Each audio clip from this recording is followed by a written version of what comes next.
Worried about your retirement? Not sure what's going to happen to your plan? Don't worry. I got a PhD for that. Now, I don't have it. I brought one in. What's up, Tom? Good to be here. I know you researched a lot on this. Like people have IRAs, 401ks, Roth IRAs, RRSPs, superannuitizations, depending on the country. But, let's talk about like this notion of disinvesting and like people spend their whole world and time investing, not knowing how to create cash flow. And now it's retirement time. How do they actually get their money, protect that money? And where did this 4% rule come from? Yeah, it's the common analogy people use is, if you're planning to hike Mount Everest, most people actually die on the way down because there's just as many risks involved, if not more risks on the way down. So in the same thing with the financial planning is we talk all about accumulation and getting to that golden date when you have enough money, you have met your number and you can say goodbye to the workforce and you've now hit financial independence. But it's so much more than just that number. In fact, I think I'm going to call it a cancer on the industry, but one of the things that the financial services industry does a terrible job of on average, there's been some phenomenal advisors out there, but all they do is help you save, invest, and grow toward that number with no discussion of how the money comes out. And what's happening is there's this epidemic among retirees right now that are just hoarding capital, hoarding that wealth because they're terrified of what happens if they live too long, what happens if they require expensive ongoing medical care, what happens if the market crashes again, what happens if World War III breaks out, all the things that could happen during retirement. So they underspend their retirement and end up leaving massively taxable sums in their retirement plan to leave to the next generation. It's just terribly inefficient. It's not what the purpose of those plans were.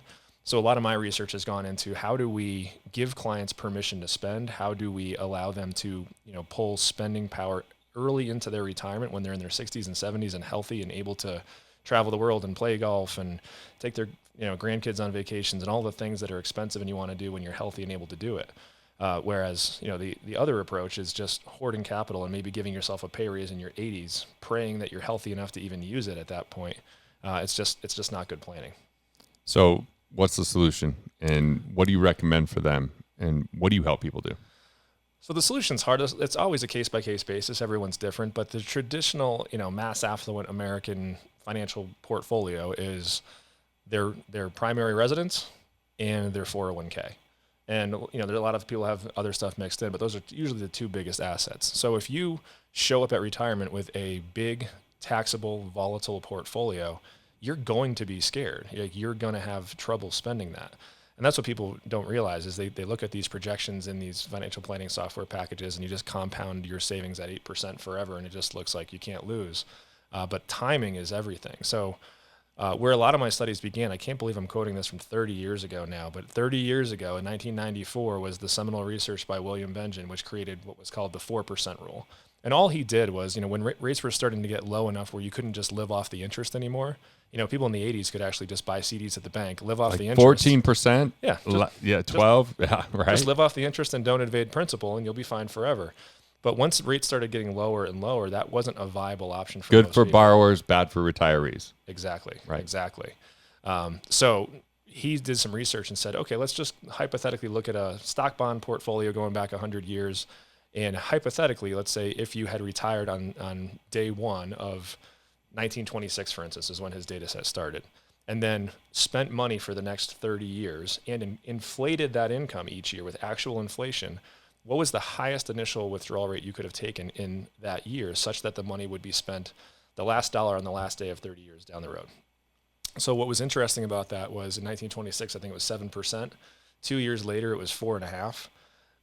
2 years after that, it was 7.5%. So it's all over the place. We have no idea what our next when you're starting, when you're taking the money. We have no idea. So he did that over about 100 years' time. And 1966 was the worst case scenario where I think in his research, it was 4.15% was the initial starting rate. So if you had $1 million, you can spend $40,000, and you would have still had $1 left at the end of 30 years. So it created, and he didn't intend to, but it created what was called the 4% rule. Basically, this was the worst case scenario over the last 100 years. So as long as you live to that, you should be okay going forward. But that makes a big assumption that the next 100 years is identical to the last 100 years. Right. That does not have to happen, by the way. Right. We don't know what's going to happen because artificial intelligence drove the market last year. Yeah. Right. Just Technology's disrupted the market massively. Companies have gone out of business. They're not even the S&P 500 anymore, and they've been replaced by more nimble companies. Oh yeah, I mean the key economy today and your access to capital and the way that the financial markets work is entirely different than it was just 50 years ago. During that time. So to make that assumption is a big leap. But even if you're okay with that, that's pretty pathetic. On $1 million, you're a millionaire. You have $1 million. $40,000 taxable. That's less, if it's coming from the retirement plan. Less than $100 a day after tax. Like that's pathetic. So it really got me thinking, and that was the puzzle I wanted to help solve. And if the academics, if you read through some of the academic literature on this, they all call it what's called the annuity puzzle, because the most efficient form of spending capital is just to actually give all your money to an insurance company, and they'll guarantee you a paycheck for the rest of your life. And it's not 4%. Today it's like 7.5%. It's a real number. But people don't do it because they're afraid of, they lose access to their capital.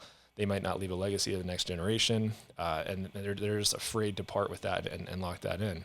So, long story short, is I started to dig into some of the data and what we can do about it. What can you actually do? You can't change market volatility. You can't change the fact that there may be periods of very high inflation. Those are the two things that drive that number the most.